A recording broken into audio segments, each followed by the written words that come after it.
Hello everyone, स्वागत है आप सभी का। आई होप आप लोग बहुत अच्छे होंगे।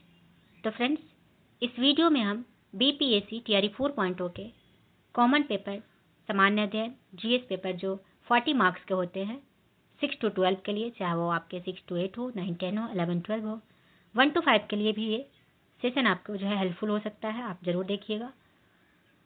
तो आज का हमारा ये प्रैक्टिस सेट जो है आपका 6 है। इसके पहले मैंने 5 ऑलरेडी करा दिए हैं। तो आप मेरे चैनल पे जाके प्लेलिस्ट बना होगा, वहाँ से आप लोग जो है कॉमन जीएस पेपर का प्रैक्टिस सेट देख सकते हैं। अदरवाइज मैं डिस्क्रिप्शन में लगा दूँगी, आप लोग वहाँ से भी देख सकते हैं। तो आज का हमारा ये प्रैक्टिस सेट नंबर 6 है। तो जो भी चैनल पे न्यू है, चैनल पे पहली बार विजिट करें तो चैनल को सब्सक्राइब जरूर कीजिएगा। ये सेशन आपका जब तक आपका बीपीएससी टीआरई 4.0 का एग्जाम होगा तब तक आपको डेली बेसिस पे जो है अपलोड किए जाएंगे, तो आप वहाँ से देख सकते हैं। तो चलिए देखते हैं आज का पहला क्वेश्चन। तो पहला क्वेश्चन है, धनात्मक संख्या k को जब उसके 30% से गुना किया जाता है तो प्राप्त संख्या k से 170% अधिक होता है। तो संख्या k का मान ज्ञात कीजिए। तो k को जब उसके 30% से गुना किया जाता है, यानी कि k जो है एक धनात्मक संख्या है जिसको 30% से गुना किया जाता है, यानी कि 30/100 करेंगे।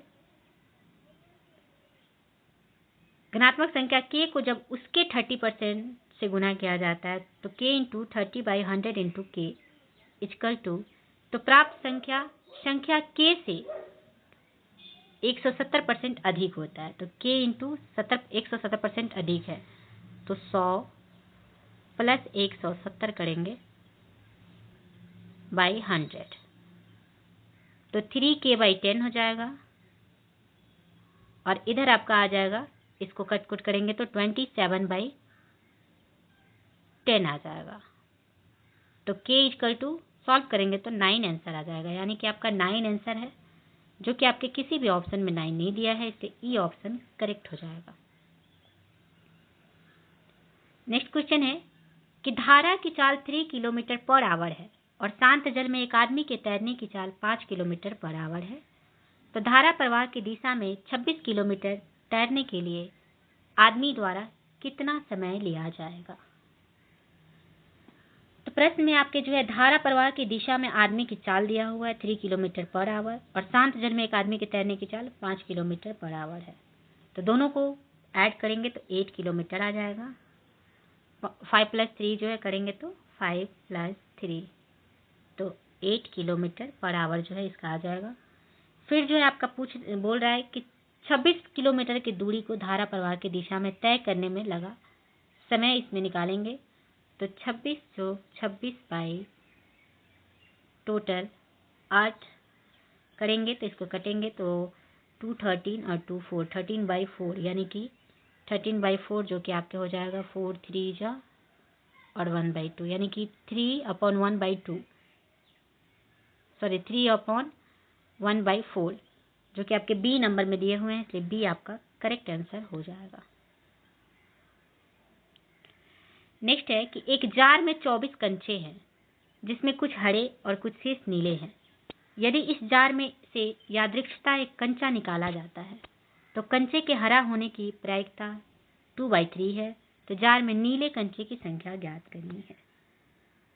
तो हरे कंचे की संख्या मान लेते हैं x हो जाएगा और नीले कंचे की संख्या अगर मान लेते हैं तो 24 - x हो जाएगा।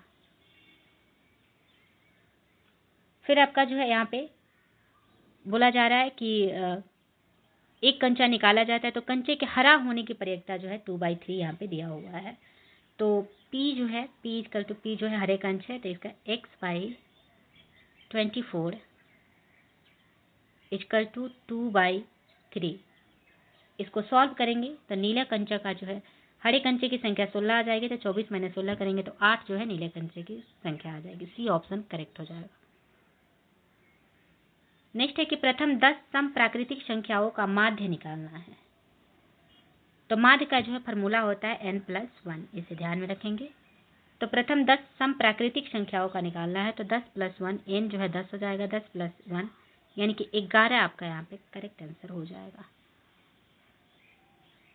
नेक्स्ट है माध्यिका और बहुलक के बीच संबंध आपको जो है ज्ञात करना है। फॉर्मूला सीधे सीधे आपको फॉर्मूला पूछा गया है।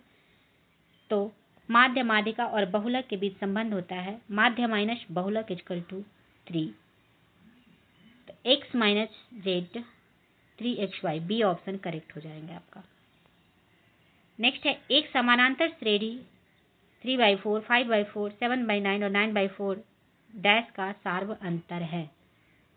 तो दी गई समानांतर श्रेणी है तो सार्व अंतर क्या हो जाएगा? तो 5/4 माइनस 3/4 करेंगे।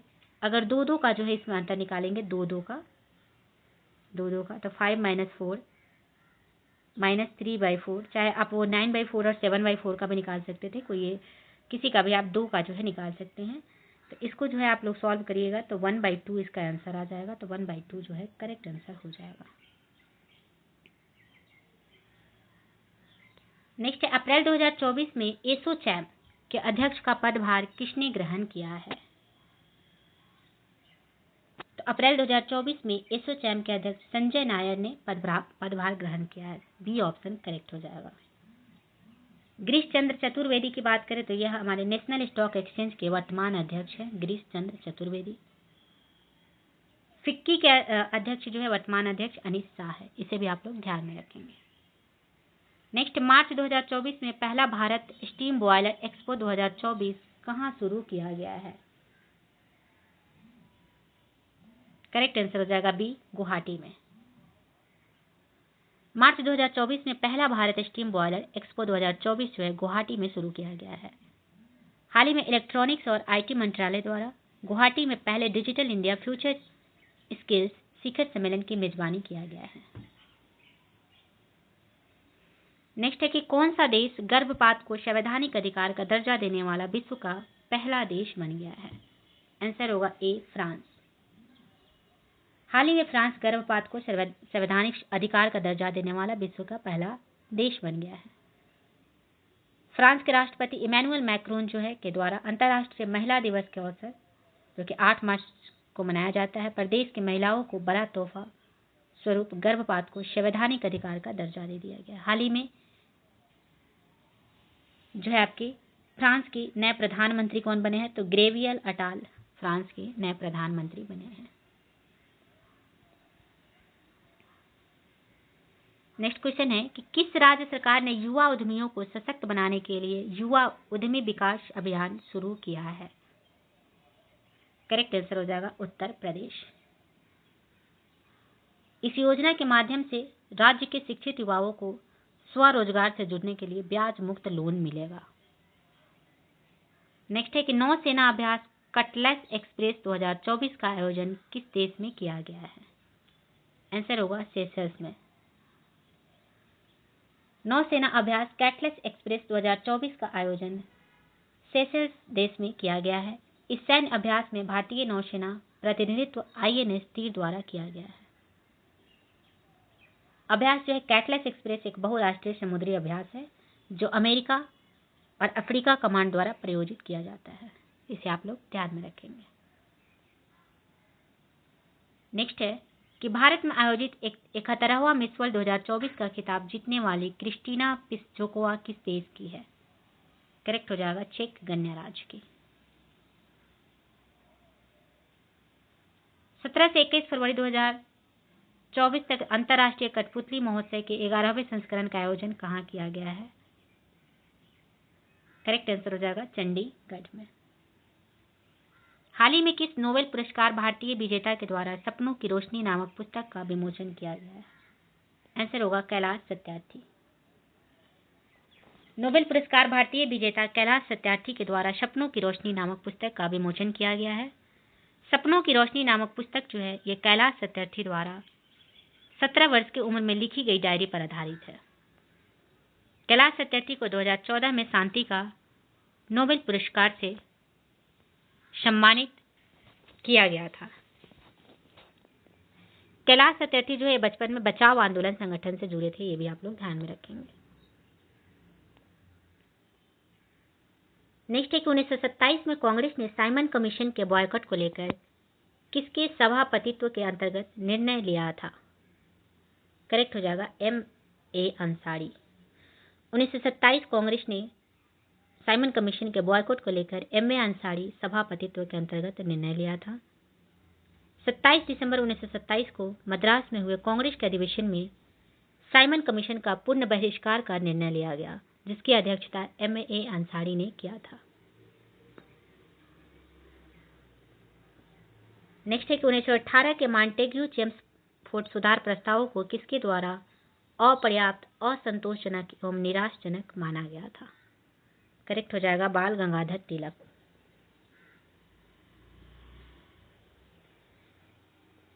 1918 के मॉन्टेग्यू चेम्सफोर्ड सुधार प्रस्तावों को तिलक द्वारा अपर्याप्त, असंतोषजनक एवं निराशाजनक माना गया था।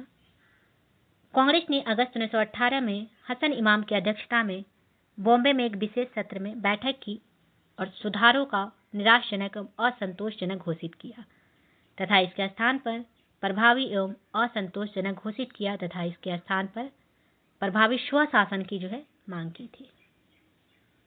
बाल गंगाधर तिलक द्वारा मॉन्टेग्यू चेम्सफोर्ड सुधार को अयोग्य और निराशाजनक एवं धूप रहित सुबह कहा गया था।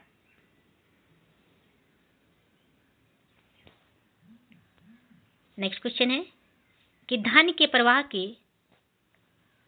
प्रवाह के प्रश्न को प्रथम बार किस भारतीय राष्ट्रवादी ने उठाया था? करेक्ट आंसर होगा दादा भाई नौरोजी ने। दादा भाई नौरोजी ने अपनी पुस्तक poverty and un British rule in India में धन के प्रवाह यानी कि ड्रेन ऑफ वेल्थ का वर्णन किया है। यह पुस्तक आपको 1901 में अंग्रेजी भाषा में प्रकाशित हुई थी। दादा भाई नौरोजी के बाद आरसी दत्त ने अपनी पुस्तक इकोनॉमिक हिस्ट्री इन इंडिया में इसका उल्लेख किया था।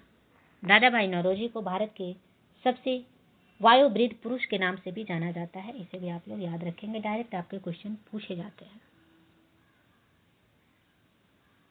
नेक्स्ट है कि किसने तिलक को भारतीय अशांति का जनक वर्णित किया था? करेक्ट हो जाएगा वैलेंटाइन सिरोल ने। एक अंग्रेजी पत्रकार वैलेंटाइन सिरोल द्वारा लिखित पुस्तक इंडियन अनरेस्ट में तिलक को भारतीय अशांति का जनक बताया गया था। भारतीय नागरिक सेवा से ए.ओ. ह्यूम कब सेवानिवृत्त हुए थे?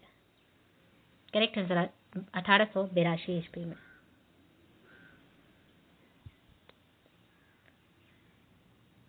नेक्स्ट क्वेश्चन है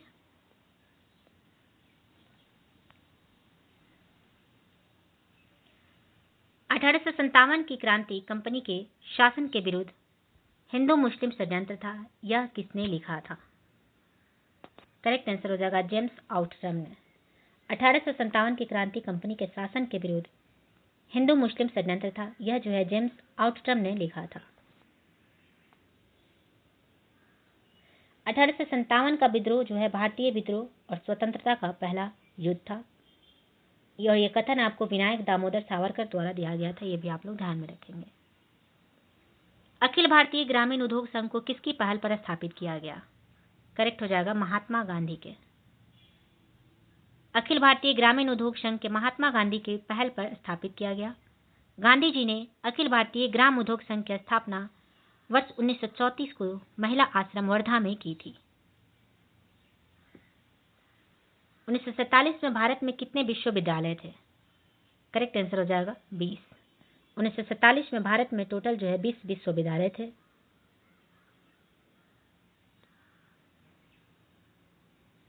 नेक्स्ट क्वेश्चन है कि अर्ध शुष्क जलवायु परिस्थितियों और अपकृष्ट मिट्टी में उगाई जाने वाली वह फसल जो खाद्य फसल के साथ साथ चारे की फसल भी है, निम्न में से क्या है? आंसर होगा मक्का। अर्ध शुष्क जलवायु परिस्थितियों और अपकृष्ट मिट्टी में उगाई जाने वाली वह फसल जो खाद्य फसल के साथ साथ चारे की फसल भी है, वह फसल आपका मक्का है। मक्का एक प्रमुख खाद्य फसल है जो मोटे अनाजों की श्रेणी में आता है। मक्का आपका खरीफ ऋतु की फसल है और यह कार्बोहाइड्रेट का बहुत अच्छा स्रोत भी माना जाता है।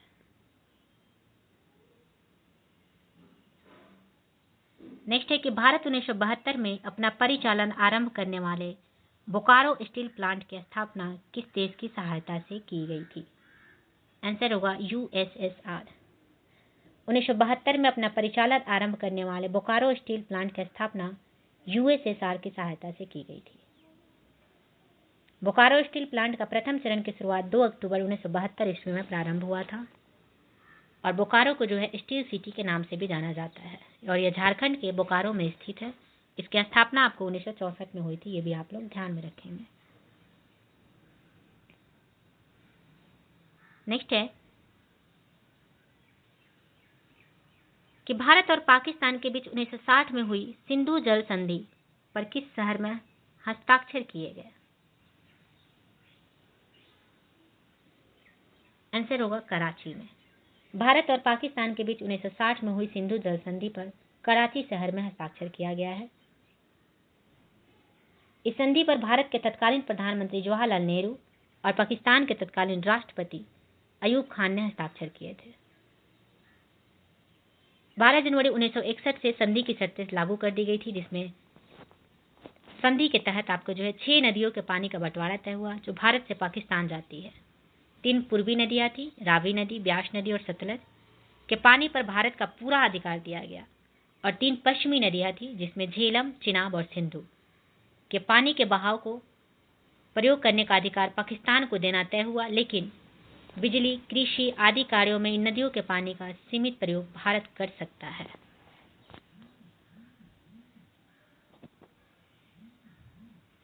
नेक्स्ट क्वेश्चन है कि भारत में निम्नलिखित में से किस पहाड़ी को ब्लू माउंटेन के रूप में जाना जाता है?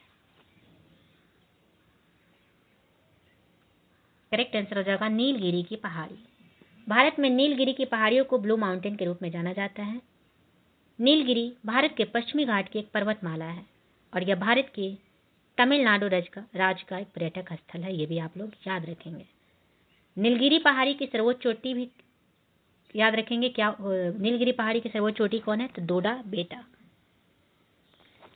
नीलगिरी पर्वत श्रृंखला का कुछ हिस्सा तमिलनाडु, कर्नाटक और केरल में भी है, और इस पहाड़ी जो है को पूर्वी घाट और पश्चिमी घाट का मिलान बिंदु भी कहा जाता है। नेक्स्ट, डैश में स्थित चैलेंजर द्वीप को पृथ्वी पर ज्ञात सबसे गहरा बिंदु माना जाता है। आंसर होगा बी, मारियाना ट्रेंच को। मारियाना की खाड़ी में स्थित चैलेंजर द्वीप को पृथ्वी पर ज्ञात सबसे गहरा बिंदु माना जाता है। मारियाना गर्त जो है ये आपके प्रशांत महासागर में स्थित है, और इसकी गहराई 11,022 मीटर है। नेक्स्ट क्वेश्चन है कि भारत में सीमा सड़क संगठन बॉर्डर रोड ऑर्गेनाइजेशन की स्थापना कब की गई थी? आंसर होगा मई 1960 में। भारत में सीमा सड़क संगठन बॉर्डर रोड ऑर्गेनाइजेशन की स्थापना 7 मई 1960 को की गई थी। बीआरओ सीमावर्ती सड़क, पुल एवं सुरंग निर्माण का संगठन है। 7 मई को सीमा सड़क संगठन स्थापना दिवस भी मनाया जाता है। नेक्स्ट है कि भारतीय मानक समय ग्रीनविच माध्य समय से डैश आगे है। आंसर होगा 5 घंटे 30 मिनट। भारतीय मानक समय जो है ग्रीनविच माध्य समय से 5.5 घंटे आगे है।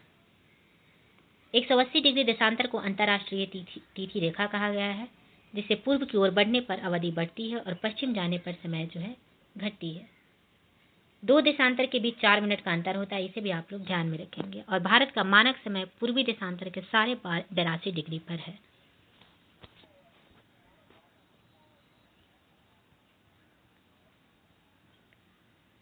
नेक्स्ट क्वेश्चन है 2011 की जनगणना के अनुसार भारत में महिला साक्षरता का प्रतिशत लगभग कितना था? तो 2011 की जनगणना के अनुसार भारत में साक्षरता का प्रतिशत आपको टोटल कितना था? तो 65.46% जो है महिला साक्षरता प्रतिशत थी। साक्षरता दर भारत में जो है आपके 74 टोटल जो था वो था 74.04%। महिला 65.46 थी। पुरुष की बात करें तो 82.14% जो है पुरुष का था। 2011 में सर्वाधिक साक्षरता दर केरल राज्य का है, और 2011 के जनगणना के अनुसार सर्वाधिक साक्षरता वाला केंद्र शासित प्रदेश अगर पूछे तो लक्षद्वीप है, और सर्वाधिक महिला साक्षरता दर 2011 की जनगणना के अनुसार महिला साक्षरता दर ये आपके लक्षद्वीप में है। नेक्स्ट है एक संग्रहालय में एक लड़का दर्पण के सामने खड़ा होता है और देखता है कि उसके प्रतिबिंब का सिर बड़ा है, शरीर साधारण है और पैर छोटे हैं। ऐसा इसलिए क्योंकि यह दर्पण जो है 3 अलग दर्पणों से मिलकर बना है, जो ऊपर से नीचे इस प्रकार व्यवस्थित है। तो एक संग्रहालय में एक लड़का जो है दर्पण के सामने खड़ा होता है और देखता है कि उसके प्रतिबिंब का सिर बड़ा है। तो सिर बड़ा है मतलब अवतल दर्पण हो जाएगा, और शरीर साधारण और पैर छोटे हैं। ऐसा इसलिए है कि दर्पण 3 अलग अलग दर्पणों के हैं, जैसे क्रमशः अवतल दर्पण, समतल दर्पण और उत्तल दर्पण। आंसर आपका सी जो है करेक्ट हो जाएगा। अवतल दर्पण द्वारा बना प्रतिबिंब आभासी, वास्तविक, वस्तु के बराबर, वस्तु से बड़ा तथा वस्तु से छोटा सभी बनता है। समतल दर्पण की अगर बात करें तो समतल दर्पण द्वारा सीधा, आभासी एवं वस्तु के बराबर आकार का दर्पण कि पीछे उतनी ही दूरी पर प्रतिबिंब बनता है जितना सामने जो है वस्तु दिया हुआ है। उत्तल दर्पण द्वारा हमेशा वस्तु से छोटा तथा आभासी प्रतिबिंब बनता है।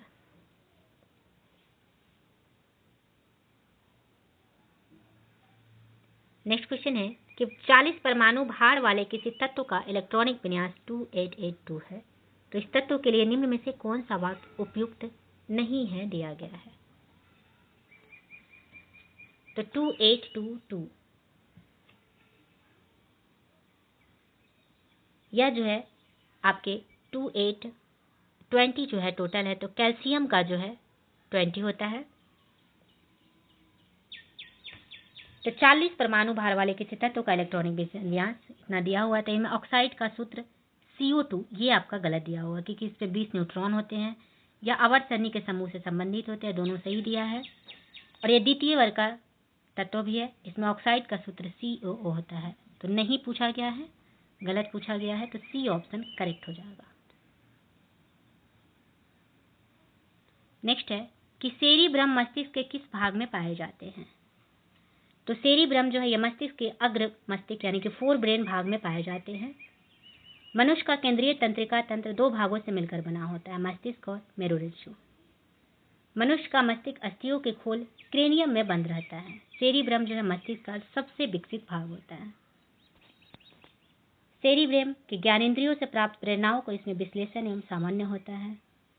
तो यह आपकी किस भाग में पाए जाते हैं, तो फोर ब्रेन यानी कि अग्र मस्तिष्क, बी ऑप्शन करेक्ट हो जाएगा। नेक्स्ट है कि एक वस्तु को एक अवतल दर्पण के सामने उसके फोकस F और वक्रता केंद्र C के बीच स्थित किसी बिंदु पर रखा गया है, तो प्रतिबिंब डैश स्थित किसी बिंदु पर बनेगा और डैश होगा। तो एक वस्तु को जो एक अवतल दर्पण के सामने उसके फोकस F और वक्रता केंद्र C के बीच स्थित किसी बिंदु पर रखा गया है, तो प्रतिबिंब जो है C से परे स्थित किसी बिंदु पर बनेगा और वह जो है बड़ा होगा। अवतल दर्पण में जब वस्तु वक्रता केंद्र तथा फोकस के मध्य स्थित हो तो प्रतिबिंब जो है 2F तथा अनंत के मध्य बनता है। वास्तविक उल्टा आकार में बड़ा होता है। आंसर आपका सी जो है सी से परे और बड़ा करेक्ट हो जाएगा।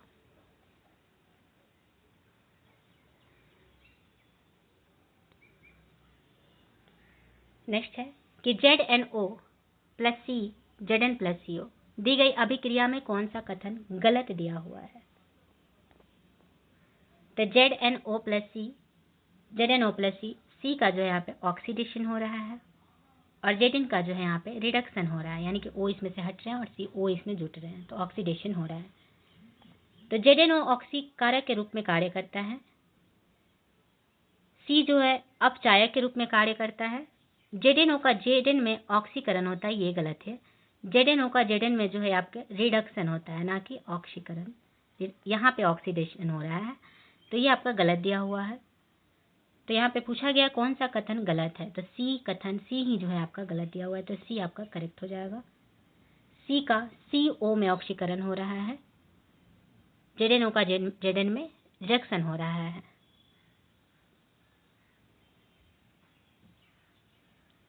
नेक्स्ट है कि मानव परिसंचरण तंत्र में सभी शिराएं रक्त को हृदय की ओर ले जाती है। फुफ्फुसीय शिरा और अन्य शिराओं में क्या अंतर है। तो मानव परिसंचरण तंत्र में जो सभी शिराएं रक्त को हृदय की ओर ले जाती है। फुफ्फुसीय शिरा और अन्य शिराओं में अंतर है कि फुफ्फुसीय शिरा ऑक्सीजन युक्त रक्त ले जाता है। फुफ्फुसीय सीरा जो है ये हृदय और फेफड़ों के बीच रक्त का परिवहन करता है। तो करेक्ट आंसर हो जाएगा फुफ्फुसीय सीरा ऑक्सीजन युक्त रक्त ले जाती है, सी ऑप्शन करेक्ट हो जाएगा। फुफ्फुसीय धमनी डायवेंट्रिकल से फेफड़ों तक ऑक्सीजन रहित रक्त ले जाती है। रक्त जो है फेफड़ों में ऑक्सीजनित होता है, जहां ऑक्सीजन के लिए कार्बन डाइऑक्साइड का आदान प्रदान होता है। रक्त आपके हृदय के बाएं वेंट्रिकल से महाधमनी तथा धमनी के माध्यम से पूरे शरीर में प्रवाहित होता है। नेक्स्ट है कि निम्नलिखित में से कौन सा युग्म सुमेलित नहीं है, यहाँ पे दिया हुआ है। तो एंथ्रेसाइट ये निम्न श्रेणी का कठोर कोयला, ये निम्न श्रेणी का कठोर कोयला जो है ये नहीं है। एंथ्रेसाइट जो है ये कोयला का सबसे उत्तम प्रकार का कोयला होता है। इसमें कार्बन की मात्रा 92% होती है, तो यहाँ पे गलत दिया हुआ है। धातु कर्मीय कोयला वाल या भट्टी में लोहे को गलाने के लिए इसका उपयोग किया जाता है, बिल्कुल करेक्ट। लिग्नाइट निम्न श्रेणी का भूरा कोयला, ये भी सही है, तो गलत ही पूछा है, तो ए ऑप्शन करेक्ट हो जाएगा। कोयला को जो है कार्बन, आर्द्रता, वाष्पशील पदार्थ तथा राख की मात्रा के आधार पर 4 वर्गों में एंथ्रेसाइट, बिटुमिनस, लिग्नाइट तथा पीट में बांटा गया है। एंथ्रासाइट कोयला जो है काला और चमकीला होता है। इसमें आर्द्रता बहुत कम होती है, इसे शीघ्रता से जलाया नहीं जा सकता। एंथ्रासाइट कोयला एक बार जलाने पर काफी देर तक जलता रहता है और अत्यधिक जो है ऊष्मा देता है तथा धुआं जो है इसमें कम देता है। बिटुमिनस कोयला की बात करें तो ये आपके 40% से 80% तक कार्बन होता है और इसमें वाष्पशील पदार्थ सबसे अधिक होती है। बिटुमिनस कोयला मुलायम होता है, इसका रंग काला या गहरा भूरा होता है, इसमें कुछ नमी का अंश भी पाया जाता है। लिग्नाइट कोयला का रंग भूरा होता है, इसलिए इसे भूरा कोयला भी कहा जाता है। इसमें 40 से 55% कार्बन होता है। लिग्नाइट कोयला में नमी अधिक पाई जाती है, आप इसे ध्यान में रखेंगे। लिग्नाइट कोयला में जो है नमी अधिक मात्रा में पाई जाती है। इसमें जलते समय काफी धुआं निकलता है तथा यह जो है मुलायम होता है। पीट कोयला वनस्पति के मौलिक रूप का थोड़ा सा परिवर्तन रूप है। इसमें कार्बन की मात्रा 35 से 55% तक होता है। पीट कोयला में नमी की मात्रा बहुत अधिक होती है और यह लकड़ी की भांति जलता है तथा बहुत अधिक धुआं छोड़ता है और इसमें राख जो है बहुत होता है। तो यहाँ कौन सा युग्म सुमेलित नहीं है पूछा गया था, तो ए ऑप्शन यहाँ पे आपका करेक्ट हो जाएगा। एंथ्रेसाइट जो है निम्न श्रेणी का कठोर कोयला नहीं बल्कि उत्तम प्रकार का कोयला है और इसमें कार्बन की मात्रा 92% होती है। नेक्स्ट आपका क्वेश्चन है कि कागज के अपशिष्ट को कैसे कम किया जा सकता है।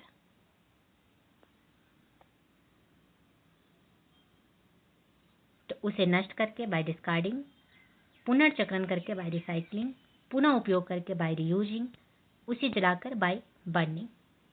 तो कागज के अपशिष्ट को जो है कैसे कम किया जा सकता है, तो पुनर्चक्रण के द्वारा या फिर पुनः उपयोग करके, यानी कि बाय रिसाइकलिंग और बाय रीयूजिंग। सेकंड और थर्ड जो है करेक्ट हो जाएगा, ए ऑप्शन। कागज जो है सेल्यूलोज के बने होते हैं। कागज जैव निम्नकृत अपशिष्ट है, इसके संरक्षण की आवश्यकता है। सेल्यूलोज के ऑक्सीकरण के कारण ही कागज जो है लंबे समय तक पड़े रहने पर पीला हो जाता है। तो ये रहे आज के 40 जो है टोटल क्वेश्चन जीके जीएस के। आपका जो है आज का ये मॉडल प्रैक्टिस सेट नंबर 6 था। इससे पहले मैंने 5 ऑलरेडी करा दिए हैं, तो आप जाके चैनल पर जरूर देख सकते हैं। तो जो भी स्टूडेंट अभी तक चैनल को सब्सक्राइब नहीं किया, सब्सक्राइब जरूर कीजिएगा। आप जो है बीपीएससी टीआरई 4.0 की तैयारी कर रहे हैं, चाहे वो आप पीआरटी के हो यानी कि 1 to 5 के, 6 to 8 हो, 9 10 हो, 11 12 हो, सभी के लिए इस चैनल पे आपको time to time practice set upload किए जा रहे हैं।